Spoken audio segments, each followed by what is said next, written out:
leis físicas? Pra quê? Dando continuidade no nosso assunto. Na minha nova tradição das minhas imagens no serviço que eu vou falar dela esse livro mais recente, eu falo mais recente, década de 60. Tá? 30. Porque o cara Já tinha inventado a escrita.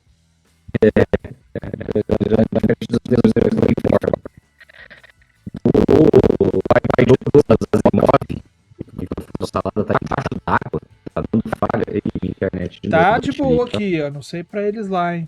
No Discord tá normal. Tá de boa. Tá dando falha. Será que é a minha internet? Não, meu Discord tá com aquela luzinha vermelha dando chilique aqui. Sempre falha. Salada sempre falha, cara.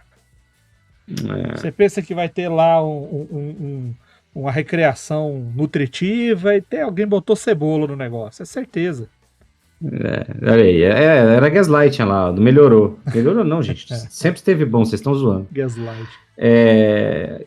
Do pai de todos, Asimov, eu quis trazer essa história porque eu acho que ela é bem exemplar do que a gente está falando. O The God Themselves é um livro que trata especificamente do contato entre o nosso universo e um universo paralelo. E as leis da física funcionam de maneiras diferentes nos dois. E aí é legal, eu não vou dar muito detalhe do que acontece no livro, recomendo, é um bom livro, inclusive. O que ele faz é pensar em como as leis da física serem diferentes afeta todo o processo. Então elas vão afetar da lógica da existência das estrelas, a duração das estrelas, a forma como a energia funciona, porque a explicação mais simples é de que a força nuclear, né, a força dos núcleos lá, etc., dos átomos, é maior no outro planeta. E aí ele faz toda uma lógica, uma explicação de qual é o efeito disso. Então as formas orgânicas, por exemplo, a vida que existe naquele universo paralelo é completamente diferente da nossa. E aí quando eles entram em contato, eles começam a ter interações, isso vai ter várias consequências em ambos os lados, né? Então por que eu estou falando disso? Porque eu sempre... existem duas linhas distintas de abordagem quando você for falar sobre leis da física numa aventura espacial. Você pode querer fazer algo mais verossímil possível ou não. Então, o mais verossímil possível vai ser o The Martian. Não fazer, né? O The Martian, que o autor fez um nível de pesquisa, o cara trabalhava na NASA, fez um nível de pesquisa profundo para verificar se...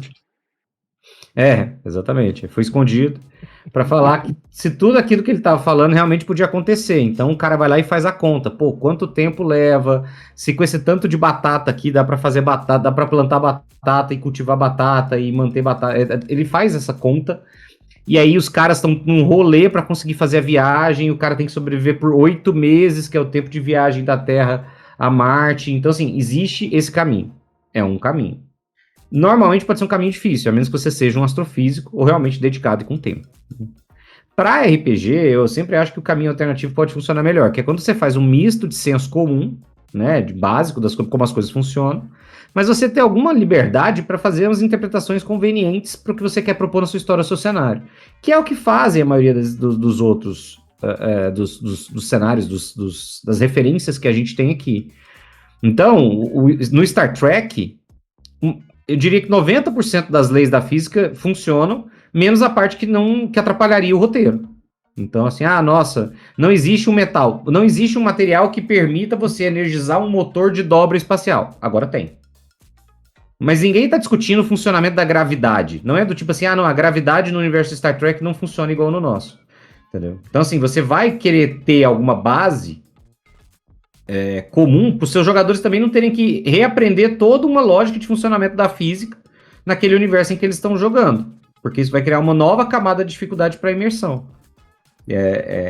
Esse é um caminho. E aí eu sempre defendo a mesma coisa, já falei isso mais de uma vez aqui, eu acho. As leis da física, elas precisam ser coerentes dentro do cenário. Elas não precisam ser 100% coerentes com o nosso mundo. Você tem essa liberdade para fazer essas interpretações. Mas é necessário que exista algum padrão inerente, um padrão interno, para que os jogadores tenham como elaborar e imaginar para poder emergir naquilo ali adequadamente. Entendeu? Porque senão é aquela coisa assim, não, eu começo descrevendo que a física funciona desse jeito e do nada ela não funciona mais desse jeito, ela funciona de outro jeito. Tá, peraí, calma. Então tem um problema aqui. O cara tava começando a entender como as coisas funcionam, e aí você vai fazer uma aventura que o cara tem que fazer um planejamento, ele vai pular, ele vai entrar no lugar, ele vai usar uma dobra de um buraco de minhoca, ele vai fazer um salto espacial. Como é que isso funciona? Você tem que ter uma lógica que funcione e que seja coerente dentro do seu cenário, não precisa ser com o mundo real. Eu prefiro ter uma base de mundo real. Facilita para as pessoas entenderem o que está acontecendo. Para você não ter que falar, a densidade, a gravidade funciona assim, a densidade funciona assado, a química funciona assim, a radiação funciona assado. Você não precisa fazer isso o tempo todo. Sim, esse Mesmo que você tenha alguma liberdade. Esse planeta é plano. Todos os planetas são redondos, mas tem esse planeta aqui que é, na verdade, um disco que é colocado em cima de 4 elefantes que, na verdade, estão em cima de uma tartaruga gigante. Tipo, E tem um cara embaixo segurando a tartaruga no ombro. Exatamente. Eu acho que a parte do que você tá falando aí também vai de acordo com o flavor do cenário, né? Do que a pessoa quer, do que ela quer passar de informação. Porque se ficar definido, tipo, não, as pessoas, claro, aqui você só precisa de um capacete de mobilete pra você poder andar no espaço e tá de boa, sabe? É só pra não chocar meteorito na sua cabeça e ter um traumatismo craniano. Fora isso, é tranquilo. E aí, negócio você falou, tem que se manter a coesão, né? Se manter a ideia sempre. Se uma pessoa consegue andar com capacete de mobilete, faz sentido que o vilão também consiga, por exemplo. Então, vão justificando algumas coisas. E aí, a partir daí, você pode fazer o que você quiser, né? A parte da fantasia tá aí pra ajudar nisso aí.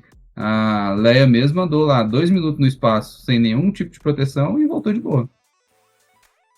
Mas ali era porque ela era Jedi, né? Jedi não, ela tinha força. Então. He-Man tem a força, mas não anda no espaço. É porque ele não tentou ainda. Talvez seja porque ele anda pelado, né? E é frio o espaço. Tem essa parte. Aí os mamilos ficam muito entumecidos, né, nessa situação. Você que está assistindo aqui e que está pensando assim, nossa, vou ver uma live de RPG e chegou exatamente no momento em que o Salado está falando de mamilos, fique sabendo que não é sobre isso. Apesar de todos nós termos mamilos, isso é um assunto polêmico, não é sobre isso.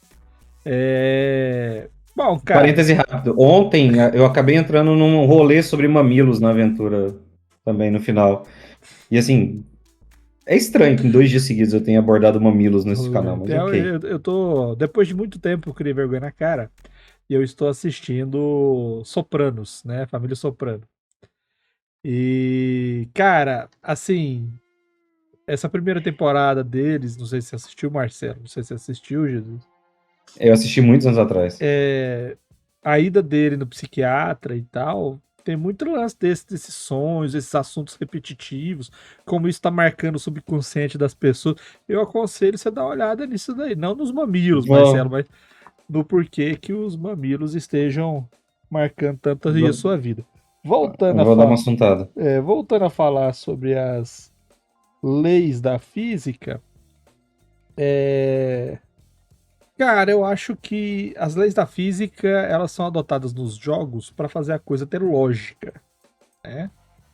Então, a gente já falou disso várias vezes, que quando você começa a tirar a lógica das coisas, você causa confusão. Então, se você tá tentando fazer uma história aí, uma fantasia espacial, e tá tentando tirar alguns elementos da física, do cenário, etc., para fazer graça, para deixar o troço interessante, ou para dar uma incrementada, toma cuidado, tá? Para você não deixar as pessoas confusas. Porque se de repente as coisas simplesmente deixam de valer e tal, aí você vai ter que assistir outros papos de mestre nosso sobre como criar suspense, como criar sensações e tal, porque nós nos baseamos em sensações, imaginação. Então, quando você está imaginando coisas, e lembrando sempre que a gente trabalha com causa-consequência, né? Causa-consequência, causa-consequência. E a consequência começa a não bater com o que a pessoa espera, isso daí pode dar problema. Então, quando você for usar na sua aventura, deixa bem explícito, tá? Não, isso aí não está acontecendo mesmo. Não tá, é diferente. Porque senão as pessoas só vão ficar confusas.